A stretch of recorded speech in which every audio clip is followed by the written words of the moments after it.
Hello दोस्तों, नमस्कार। तो आज हम टॉपिक पढ़ेंगे जिसका नाम है सृजनात्मकता, क्रिएटिविटी। इससे अब तक के पूछे गए सभी परीक्षाओं में से टॉप 28 क्वेश्चन हम जानेंगे जो अब तक सभी परीक्षाओं में पूछे गए हैं।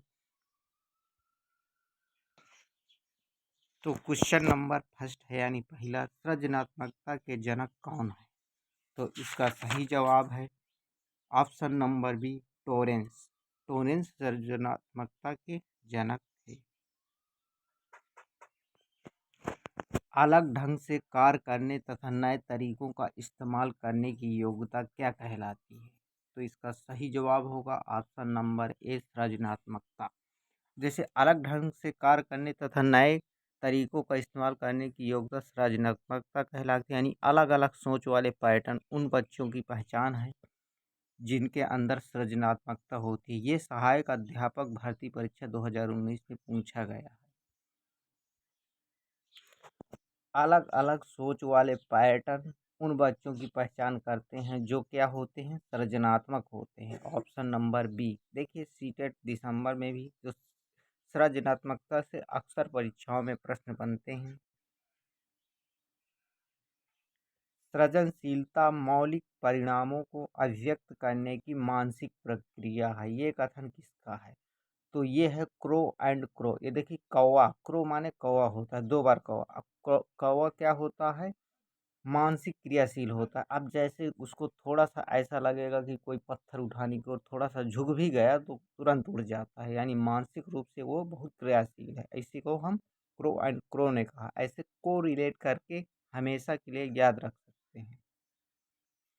सृजनात्मकता मौलिक परिणामों को अभिव्यक्त करने की मानसिक प्रक्रिया है। इसको किसने कहा है? तो क्रो एंड क्रो। देखिए, यूपी टेट 2017 में भी पूछा गया था और सीटेट 2018 में भी ये क्वेश्चन पूछा गया था।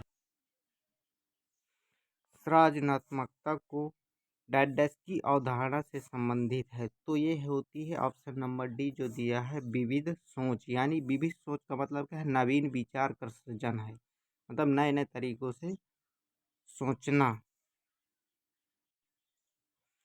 नवीन विचार का सृजन, उत्पादन तथा मौलिक चिंतन आवश्यक गुण है। किसका आवश्यक गुण है? तो ऑप्शन नंबर बी इसका सही जवाब होगा, सृजनात्मकता का, यानी क्रिएटिविटी का।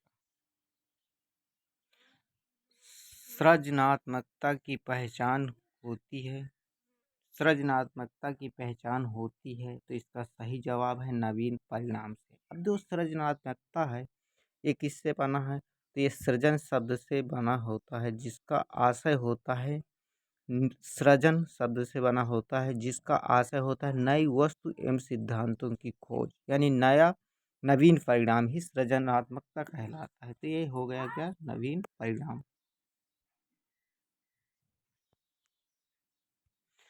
सृजनात्मक विद्यार्थी वह है जो परीक्षा में हर बार अच्छे अंक प्राप्त करते हैं, पार्स लेटर चिंतन और समस्या समाधान में अच्छे हैं, ड्राइंग और पेंटिंग में बहुत विलक्षण है तथा बहुत बुद्धिमान है। तो इसका सही जवाब होगा ऑप्शन नंबर डी, यानी पार्स यानी लेटर चिंतन यानी समस्या समाधान में अच्छे हैं, वही हमारे सृजनात्मक बालक कहलाते हैं। निम्न में से कौन अधिगमकर्ता को अधिक स्वतंत्रता देता है? तो जो सृजनशीलतावादी होते हैं वो अधिक स्वतंत्रता देते हैं। तो ऑप्शन नंबर डी इसका सही जवाब है। रूही हमेशा समस्या के एकाधिक समाधानों यानी एक से अधिक समाधानों के बारे में सोचती है। इनमें से काफी समाधान मौलिक होते हैं यानी सही होते हैं। तो रूही किन गुणों का प्रदर्शन कर रही है? तो ऑप्शन नंबर ए इसका सही जवाब होगा, सृजनात्मक विचार। सृजनात्मक विचार के बारे में सोचती है।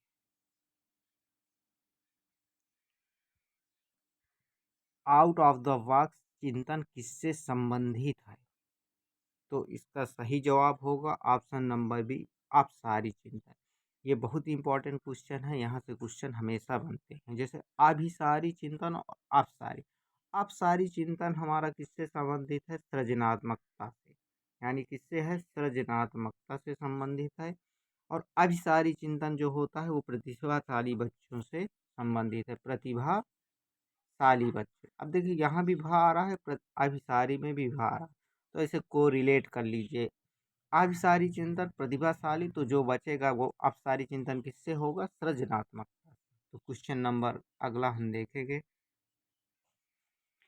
सीटेट में दोबारा देखो रिपीट क्वेश्चन है, सृजनात्मकता संबंधित है, किससे संबंधित है? अभी हम डिस्कस किया, जैसे इसमें बा नहीं आ रहा तो इसमें भा नहीं आ रहा, तो किससे है? अपसारी से। अगर प्रतिभाशाली होता तो अभिसारी चिंतन है। बस ऐसे कोरिलेट कर लिया गया। सृजनात्मकता मुख्य रूप से संबंधित है डॉट डॉट डॉट, किससे संबंधित है? तो ये है अपसारी। अभी हम इसको 2 क्वेश्चन कर चुके हैं, तीसरा है यानी बहुविध चिंतन से, अपसारी चिंतन से। तो क्वेश्चन हमेशा सृजनात्मकता से सीटेड में हमेशा आता है। निम्न में से कौन सृजनात्मकता से संबंधित नहीं है? तो मौलिकता सृजनात्मकता से संबंधित है, प्रवाह भी संबंधित है, उपयोगिता भी संबंधित, तो ऑप्शन नंबर डी इसका सही जवाब होगा, जो सी नहीं है। कौन सा संबंधित नहीं है? तो नहीं में हमेशा याद रखिए, इसके अंदर आता है एक विस्तार, विस्तारण भी आता है, यानी प्रवाह, विविधता, मौलिकता, विस्तारण एवं उपयोगिता, ये सृजनात्मकता के आवश्यक तत्व हैं। निम्न में से कौन गुणों से भिन्न है? यानी प्रवाह किसका गुण है? सृजनात्मकता का। मौलिकता भी सृजनात्मकता का गुण है, जो लचीलापन है ये भी सृजनात्मकता का गुण है, और इसका जो विश्वसनीयता है ये नहीं है।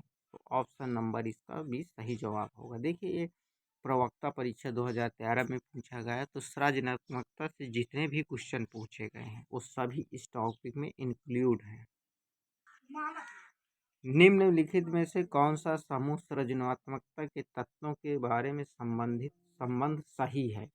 तो अभी हम इसके पहले जस्ट पढ़ चुके हैं कि जो प्रवाह होता है ये भी सृजनात्मकता का है, विविधता होती है, मौलिकता होती है और विस्तारण होता है। तो ऑप्शन नंबर बी इसका सही जवाब है, और ये मोस्ट इम्पॉर्टेंट क्वेश्चन है, ये हमेशा परीक्षाओं में इसी 4 ऑप्शनों में से क्वेश्चन बनता है। जेबी वालस के अनुसार सृजनात्मक चिंतन का प्रथम चरण होता है, तो उसका ऑप्शन नंबर सही जवाब होगा उपक्रम। उपक्रम का अर्थ है तैयारी, उपक्रम का अर्थ है तैयारी। तो इन्होंने 4 चरण बनाए थे, पहला था उपक्रम, दूसरा था उद्भावन, तीसरा था प्रबोधन, चौथा है प्रमाणीकरण। तो ये 4 चरण वाटसन ने बताए थे, उपक्रम, उद्भावन, प्रबोधन तथा प्रमाणीकरण। तो क्वेश्चन नंबर नेक्स्ट, बुद्धि एवं सृजनात्मकता किस प्रकार के सहसंबंध संबंधित पाया जाता है? बुद्धि एवं सृजनात्मकता में किस प्रकार का सहसंबंध पाया जाता है? तो ये ऑप्शन नंबर ए धनात्मक संबंध पाया जाता है। तो यदि सेशन हमारा अच्छा लगे तो प्लीज़ लाइक एंड सब्सक्राइब करिए। तो नेक्स्ट वीडियो हम शैक्षिक मूल्यांकन से लाएंगे, यहाँ से भी सी टेट में हमेशा क्वेश्चन भरपूर बनते हैं।